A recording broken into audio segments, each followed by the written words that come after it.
the 48 Hours, The Vanishing by Gabrielle Lord. Um, just want to give a quick synopsis of one of the books that I have. And on Tuesdays, I read Anne of Green Gables. We're almost through the first book. I will probably start the second book after that one. Not on the same day, so if I finish the first one, I don't think I'll start the next one until the next Tuesday. We'll see, unless it's like, I'll probably try to finish all of Green Gables this Tuesday, because there's really not a lot left. But without further ado, let's get on this one. One kidnapping, one cold case, two amateur investigators, and 48 hours to solve the crime. Jazz's best friend Anika has been kidnapped. She can't call the cops, so Jazz forges a shaky truce with her brilliant nemesis Phoenix to help her investigate. Together, they uncover clues and crime scene evidence. Sneaking into a forensics lab, they test DNA, fingerprints, and more to piece the clues together. The results are shocking. Could it really lead to a 20-year-old murder case? In a race against time, Jazz and Phoenix only have 48 hours to collect the evidence, profile the kidnapper, and find their schoolmate's location, or Anika will die. The clock is ticking. Code 70. Robbery in progress. Code 70. Repeat. Code 70. Robbery in progress. Detective Jasmine Mandel yelled back to base through her lapel mic as she dashed across the street. Her notebook and pen were already in one hand, the other releasing the catch on her holster in case she needed to draw her gun. Robbery in progress. A black car screeched away from the curb in front of a shop, broken glass crunching under its tires. Plate check requested, Jasmine called into the lapel mic, quickly reading out the license plate on the getaway car. As much as she wanted to jump in a squad car and speed after the burglars, catching criminals was always a team effort. As a patrol car's sirens blared in the distance, Jasmine turned and ran to assist the slumped figure of the shop owner, who lay crumpled and bleeding among the smashed glass of his front display window. "Request backup and ambulance," she ordered into her mic. Expensive watches and necklaces were scattered all over the sidewalk. Thieves had dropped the goods in their rush to escape. Jasmine turned to her partner. "Sergeant, make sure there is no one else inside. Remember to tread carefully. We don't want to lose any physical evidence." She lowered her voice, nodding toward the sniffling shop owner. "I think this witness needs some extra space." Slowly, she squatted beside the injured man and placed a comforting hand on his shoulder. "It'll be okay," she said. "Just take your time. When you're ready, I'll get a statement from you." A police car pulled up. Detective Jasmine Mandel stood and saluted the chief inspector as she stepped out of the car. "I've got the license plate," Jasmine reported. "Whoever this gang of burglars is, we're going to catch them soon." "I don't doubt it, Mandel," said the chief inspector. "Not with you on the case." The unsolved crime. "Thank you, Chief," Jasmine murmured to herself as she walked along a tree-lined street on her way to school. She tucked a stray lock of thick blonde hair behind her ear. "Earth to Jasmine! Hello!" "Huh?" Jasmine snapped out of her daydream and turned to find her friend Mackenzie glaring at her through narrow, dark eyes. "Aside from that mumbling, you haven't said a word since we started walking to Anika's," Mackenzie fumed, flinging her loose, long black hair over her shoulder in a huff. "Jazz, it's bad enough with Anika going on about that old journal she found, and now you won't even talk to me because you're busy solving crimes in your head. Plus, you nearly walked into that tree." "Sorry, Mac," said Jazz. "I promised to talk to you the whole way to Anika's, and then I'll talk to both of you the rest of the way to school." Taller than nearly all the other girls in her class, Jazz could almost rest her chin on her friend's head as she gave Mac's shoulders a friendly squeeze. "Welcome back," said Mac dryly. "So, have you been studying for today's math test?" "All you want to talk about is studying. You know I read in Victims and How to Identify 'em that people who are obsessed with work or study are far more likely to be the victims of crime." Jess sounded frustrated, but her sideways grin told Mac she was joking. "Be serious, Jazz. Don't you care about your marks?" Mac asked. "All I care about is beating Phoenix Lions, and since he got suspended, I don't have to worry about that." "True. And at least now I'm on top of the computer class, Mac grinned. Then she hunched her shoulders and said quietly, if we're talking obsession, it's Anika and her blog of that journal we should be worried about. I know, Jazz grimaced. I thought it would be right up your alley, Mac teased, nudging Jazz with her elbow. Doesn't Anika say it holds the secrets to some great unsolved mystery? Come on, Detective Mandel. What do you think happened to the woman in the journal? How should I know? Snapped Jazz, removing her arm from Mac, irritated. I'm not reading Anika's blog. I'm her best friend. I shouldn't have to find out with everyone else. Why can't she just tell us about it? Mac sighed. You two aren't going to fight about it all the way to school, are you? I need to concentrate on memorizing formulas for our math test. Do you reckon you could take the grade fixation down a notch or two, Mac? Teased Jazz, happy to be changing the topic. Jazz made waving hand motions around Mackenzie's head and chanted, You are worthy, regardless of your test scores. Try telling my parents that, scowled Mac. Where Jazz dreamed of becoming a famous detective, Mac dreamed of doing the best she could on all her exams to make her parents proud. Dr. Zhang, her dad, was under lots of pressure to make the museum he managed profitable, and her mum was busy with Mac's younger brother. Mac didn't want to cause them any more trouble. Jazz suddenly grabbed Mac's arm and hurried her along. Hey, cried Mac, what are you doing? Shh, whispered Jazz urgently. That's where Phoenix lives. I don't want him to see us walking past. Once safely out of sight of the house, Jazz asked, Do you know what he did to get suspended? It was a denial of service attack on the school's servers. Apparently they won't let him come back till he writes a letter of apology. Jazz detected a hint of admiration in Mac's voice. Well, I hope he's not spending the whole time studying so he can get ahead. I doubt it, said Mac. He's probably messing around in his mum's forensics lab looking at computer parts under a microscope or something. Turning into Anika Street, Jazz and Mac walked past the overgrown gardens of the gloomy mansion, Deepwater, that stood next to the Belmont's house. Jazz blinked as she glanced at the upper windows. Hey, did you see something up there? A tiny glint of light? Mac just looked at Jazz. Really? Now you're making up ghost stories about that place too? Jazz often told Mac about how she and Anika had played in the grounds of the once grand house when they were kids. The building had been fenced off long ago, and now security patrolled it regularly. Earlier in the year, Anika had written and published a ghost story on her blog, set in the decaying mansion which had attracted a lot of online followers. Actually, if I remember it right, you're plagiarizing, Mac said. Didn't Anika's story say, from an upper window in Deepwater, the derelict mansion which, despite its decay, still loomed over the street, someone was watching. The glint of light on binoculars, the only clue that someone lurked inside the uninhabitable mansion.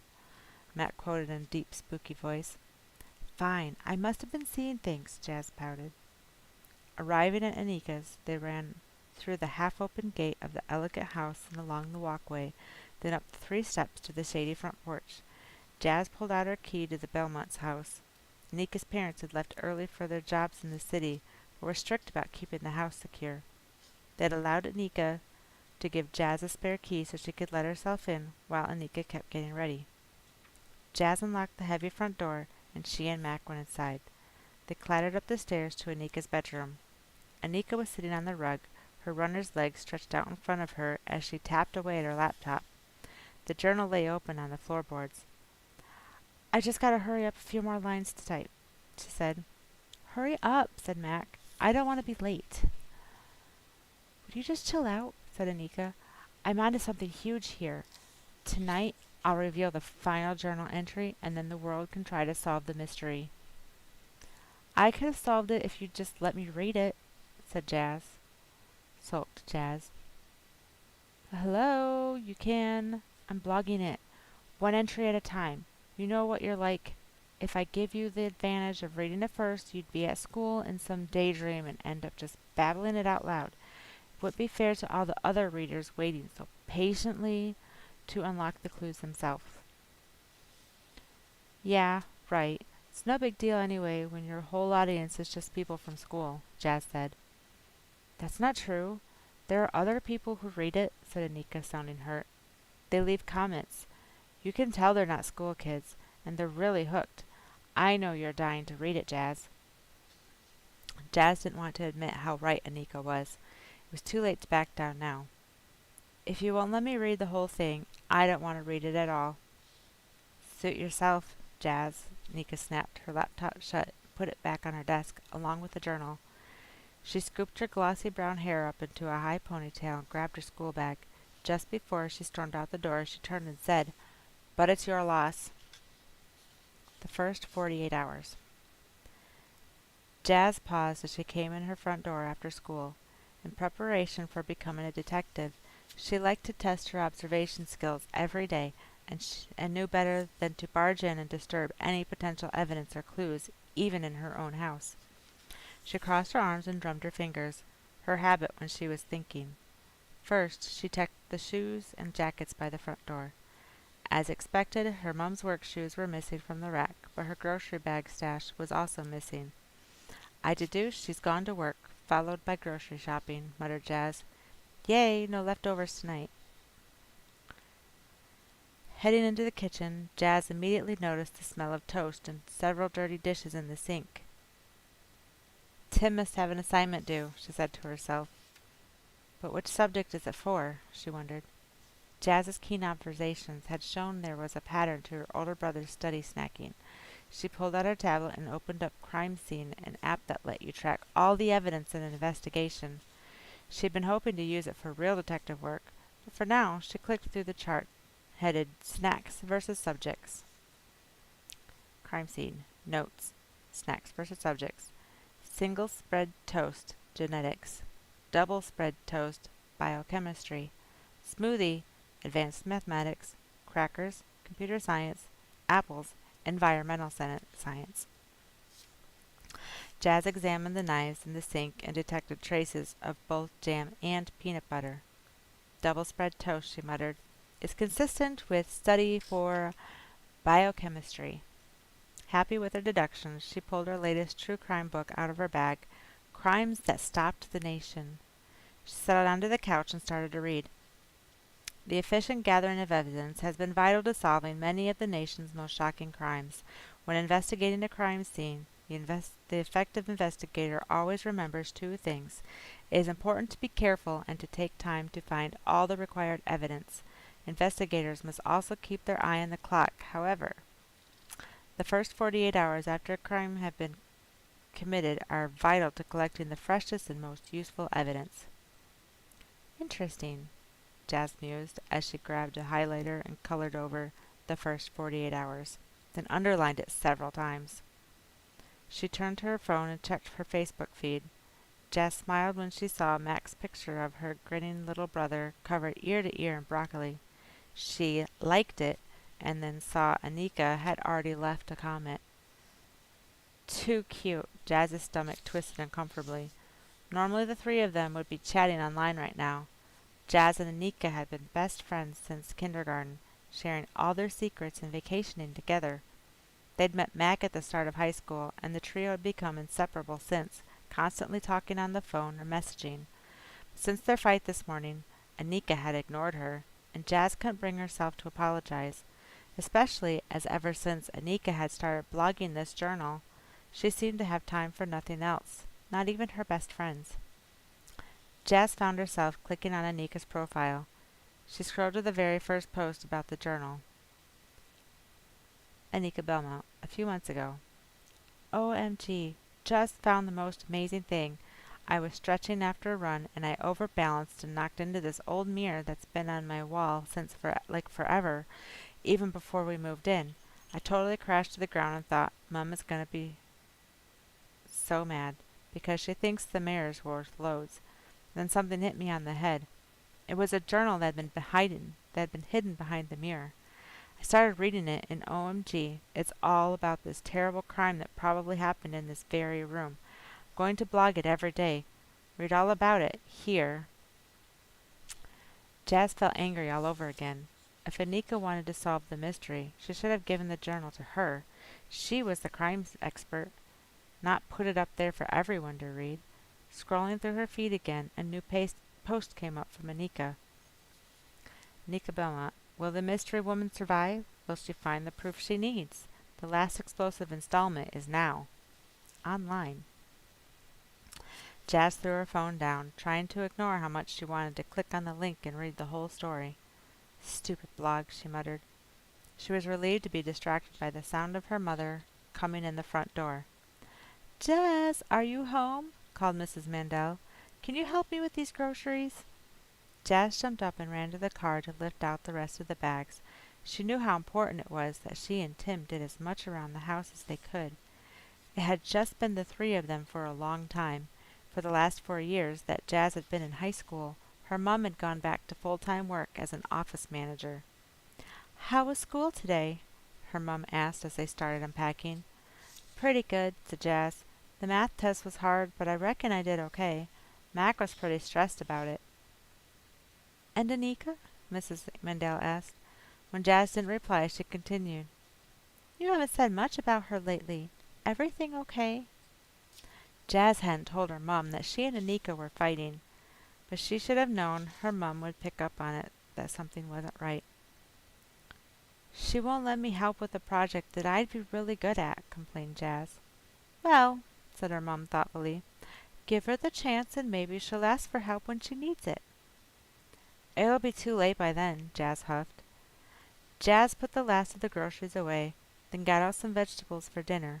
While she cut up the veggies, she could forget about being mad at Anika, or at least take it out on the chopping board for a little while. Slice, slice, slice! All through dinner, Anika was impatient to get back up to her room to see what comments people had left on her latest blog post. Finally the table was cleared and she was free. She raced back upstairs to her laptop. Anika smiled when she saw plenty of likes already popping up on her Facebook feed. She was so keen to see what her friends thought now that the whole story was online. She wanted to check if Jazz's name was among them.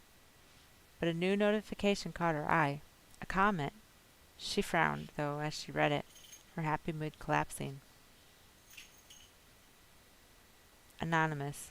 You honestly don't expect people will believe this made-up rubbish, do you? Grow up. Anika wondered fleetingly if the anonymous hostile comment could be from Jazz, but then shook her head, dismissing the thought. They might be fighting, but Jazz would never be that mean. Her last thoughts as she drifted off to sleep later that night were to hope that soon she could convince Jazz to read the whole blog. Then they could go back to being friends, and maybe even track down the truth about the mystery woman's identity together. 48 hours.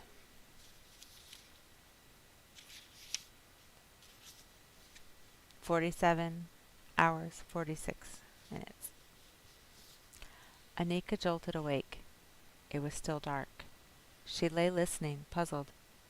She could hear a soft whirring sound. Sounded a bit like her mom's electric toothbrush. But why would she be brushing her teeth in the middle of the night? Mum? Anika groggily called out. What time is it? No one answered. She blinked at the alarm clock. 12:14 a.m. The noise stopped. Maybe I imagined it, she thought.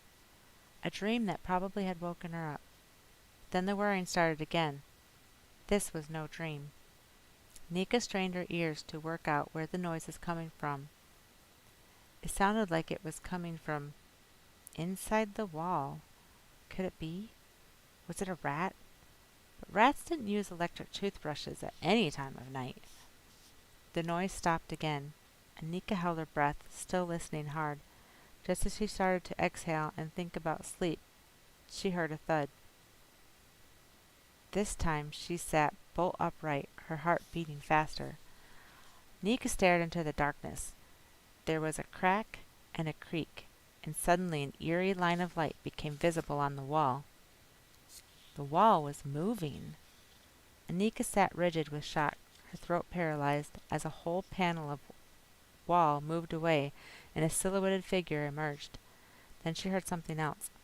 A swishing sound snaked through the still air of her room, whispering her name. Anika. What was happening? Her parents' bedroom was at the other end of the hallway, but if she screamed loud enough, maybe they'd hear her. The second she thought this, the whisperer hissed, "Don't scream or you'll be sorry." The figure loomed closer. "If you scream," it continued, "I promise you'll make everything so much worse." It wasn't the words, but the horror that held Anika's tongue. Walking across the room was an unbelievable figure, humanoid, but not human. It lumbered on gargantuan legs, a grotesquely large head atop its hulking form. Its voice was like something from another planet. "Don't make a sound, and everything will be all right, Anika. Listen carefully. I want the journal and the box. Get up and give them to me." "This isn't happening. This can't be happening," she told herself. Her fear kicked in fully, and she took in a deep breath to scream, but the figure loomed even closely. "Let's do this the easy way. The journal and the box," it hissed. "Give them to me, and I'll go away." The menacing voice chilled Anika. The figure stepped back, as trembling, she slowly got out of bed.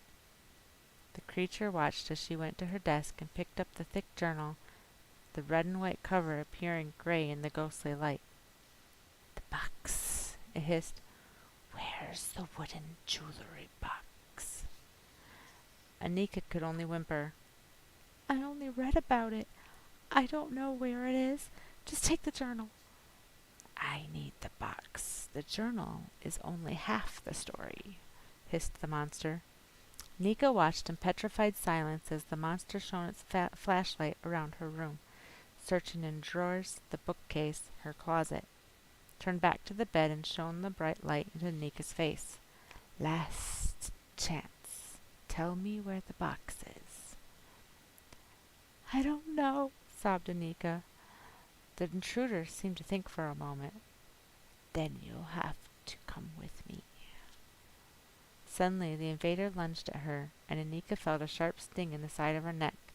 The last thing Anika noticed was the sense of falling, falling, falling. 40 hours. "What did you put for question 3 on the math test yesterday?" Mac asked Jazz while they walked along the leafy street to Anika's place, as the friends did every school morning. "Mac, I don't have a photographic memory of the test," laughed Jazz. Mac's phone pinged. "That's the 6th notification you've had this morning," said Jazz, raising her eyebrows. "How come you're so popular?" Mac looked a little sheepish. "Actually, it's comments coming in on Anika's blog." "You're subscribed to it?" exclaimed Jazz. "It's really exciting," Mac protested. "Well, don't let me stop you from reading some more," said Jazz sarcastically. "I don't want to look yet," Mac admitted, as they reached Anika's house.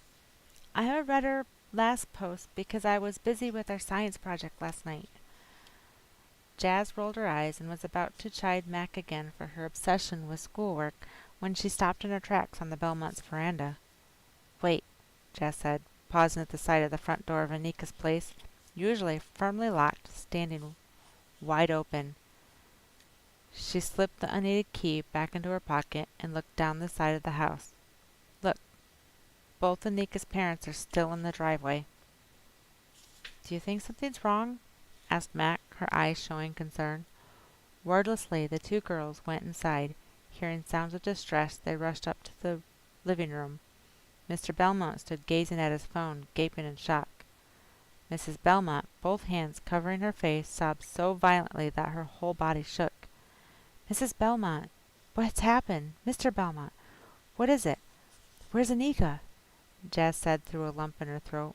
Both girls' eyes, frightened and bewildered, were riveted on the adults. "Oh, Jazz!" Mrs. Belmont cried, grabbing her in a hug. "It's Anika. She's—" Mrs. Belmont broke off into more uncontrollable sobs. "She's been kidnapped," Mr. Belmont said numbly. Jazz and Max stared at each other in horror. "You have to tell the police," said Jazz. "We can't," said Mrs. Belmont. "The kidnapper just called. They said no police." "But," Mac protested. Mr. Belmont shook his head. "They said it 3 times. We can't risk our daughter's life like that. If we want to get her back safely, we have to wait for them to text us, then do exactly what they say." Jazz's ears pricked up. "They?"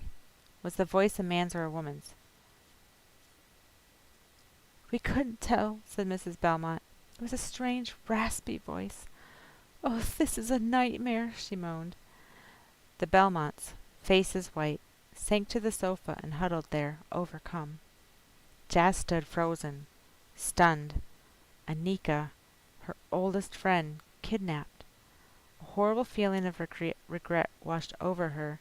The last conversation they'd had was that stupid fight about the blog. Jazz wished more than anything that she could take everything she had said back. The sound of a phone alert snapped everyone to attention. They all huddled around Mr. Belmont to see the text message he had just received. For a moment he simply stared at the phone, as if frightened by what it might contain. "Hurry up!" Mrs. Belmont cried. Opening the message, Mr. Belmont's brows knitted together in confusion. "It's a web address," he said. Jazz leaned in closer and swiftly memorized the address. "Where does it lead? What does it say?" Mrs. Belmont asked frantically as she and her husband exchanged fearful glances. He pressed on the link. Anika's parents and Jazz and Mac all held their breath looking at the phone screen as the site loaded. It was a blog with a single entry. Somewhere hidden in your house there was a small wooden jewelry box with the initials LT on it. When you find it, leave a comment below describing what you can see in the box, but do not touch anything inside. A new post will then give you further instructions. Your daughter will be safe if you do as you are told. You have until midnight tomorrow. If you call the police, I will know. The last line of the message made Jazz shudder. Could they be watching us or monitoring the house right now, she wondered. Jazz walked over to the large glass doors that overlooked the back terrace and garden. Methodically she noted what surrounded the Belmonts' house on each side. On the eastern border, above tall palm trees, she could see 2 of the windows of the upper story of Deep Water, the spooky mansion next door. On the other side, the neighbor's house was hidden behind the tall fence that ran around the Belmonts' backyard, apart from a gable window that poked out from the roof. She took out her phone to take pictures. "Jasmine, what are you doing?" Mr. Belmont called sternly. He ran over and grabbed her phone from her hands. "You can't post online about this. This is a matter of life or death." "I wouldn't," said Jazz, dismayed. "Promise me," he said. "Jasmine, Mackenzie, you mustn't tweet or post about this. We told you what the kidnapper said. We have to handle this ourselves. Anika's life depends on it." And that is the beginning of 48 Hours. The Vanishing. There's at least one more book in the series. Sounds very interesting. I wonder how Jazz is going to approach Phoenix, her nemesis. But his mom works in a forensics lab, so I guess that's how they get into the lab. And I'm interested to see what happens, and if they find Anika, and if they help her, and if Anika's parents find the box. So if you're interested in more, again, you can get this book on my link below and read the rest. Very exciting. Thanks for joining. Have a wonderful day. Spread books, spread reading, and just spread love and joy. Have a wonderful evening.